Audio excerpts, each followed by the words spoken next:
Hello viewers, நாங்களுடைய Lakshmi, நீங்கள் பத்திரகள் 0 லக்ஷ்மி. என்ன மாதிரியே நீங்களும் எல்லாத்துடைய நம்ம போஸ்ட்டும் செக் பண்ணிட்டு தான் இருப்போம். ஃபார் எக்ஸாம்பிள் டேரக்டர், ப்ரொடியூசர், அதாவது நம்ம எக்ஸிக்யூட்டிவ் ப்ரொடியூசர் சொல்கிறேன், அது மாதிரி ரைட்டர், எடிட்டர் அப்படின்ட்டு நம்ம செலிப்ரிட்டிஸோட அப்டேட்ஸ் மாதிரியே அவங்களதையும் நம்ம செக் பண்ணிகிட்ருக்கோம். அது மாதிரி பாரி அவர்கள் இன்றைக்கி ஒரு பதிவு பண்ணியிருக்காங்க ஒரு கமெண்ட் செக்ஷனில். என்னென்னா, நீங்கள் எப்போ பார்த்தாலும் சமைச்சிக்கிட்டே இருந்தால் விஜய் காவேரியோட பிரச்சனை யார் தீர்க்கிறதான், டென்ஷன் பண்ணாதீங்க அப்படின்ற மாதிரி ஜாலியாக தான் கேட்டிருப்பாங்க உரிமையாக. அதுக்கு அவர் என்ன சொல்கிறாருன்னா, ஜூன் மாதம் வரைக்கான பணிகளை முடிச்சு கொடுத்துட்டேன், இப்போ எடுத்துகிட்ருக்கிற, அதாவது இப்போ பார்த்துட்டு இருந்ததெல்லாம் எழுதி 1 மாதம் ஆயிடுச்சு அப்படிங்கிற மாதிரி சொல்கிறாரு. அதாவது ஒரு ரைட்டர் வந்து சில சமயம் அப்படியே புதுசாக எழுதி அப்பப்போ அன்னன்னைக்கு கொடுப்பாங்க, அடுத்த நாள். ஒரு சில சமயம் பார்த்திங்கன்னா பல்காக எல்லாத்தையுமே எழுதி முடிச்சுடுவாங்க.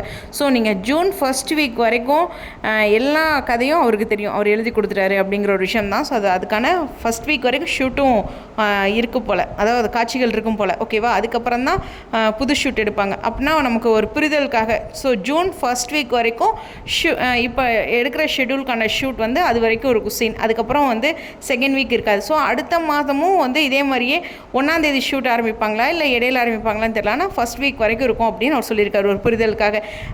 ஃபேஸ்புக்கில் தான் பாரி அவர்கள் வந்து இந்த மீன், நிறைய நான்வெஜ் பற்றி, நிறைய உணவுகள் பற்றிலாம், அது மட்டும் இல்லை, நிறைய பாடல்கள், ஒவ்வொருத்தருடைய திறமைகள், அது மாதிரி நிறைய விஷயங்கள் வந்து அவர் எழுதி போஸ்ட் பண்ணுவார்.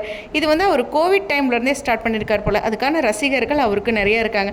ஸோ அப்பப்போ தான் இங்கே மகாநதி பற்றி பேசுவாங்க. இன்ஸ்டாகிராம் மோஸ்ட்லி மகாநதி பற்றி தான், ஆனால் ஃபேஸ்புக் வந்து அவர் எல்லாமே பயன்படுத்தியிருக்காரு. ஸோ அந்த மாதிரி அந்த சமையல் பற்றி பேசும்போது ரசிகர்கள் வந்து அவர்கிட்ட கேட்ட கேள்விக்கு ஸோ அவர் கொடுத்த பதில் இது எல்லாமே எழுதி 1 மாதம் ஆயிடுச்சு அப்படிங்கிற மாதிரி சொல்லியிருக்காரு புரிதலுக்காக.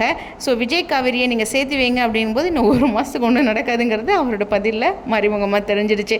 நமக்கும் தெரிஞ்ச விஷயந்தான், இருந்தாலும் புரிதலுக்கு. ஸோ ரொம்ப நாள் கழிச்சு ரைட்டரோட சைட்லேருந்து ஒரு பதிவு கமெண்ட் செக்ஷனில் உங்களுடைய கருத்துக்கள். ஸ்டேடியோன்.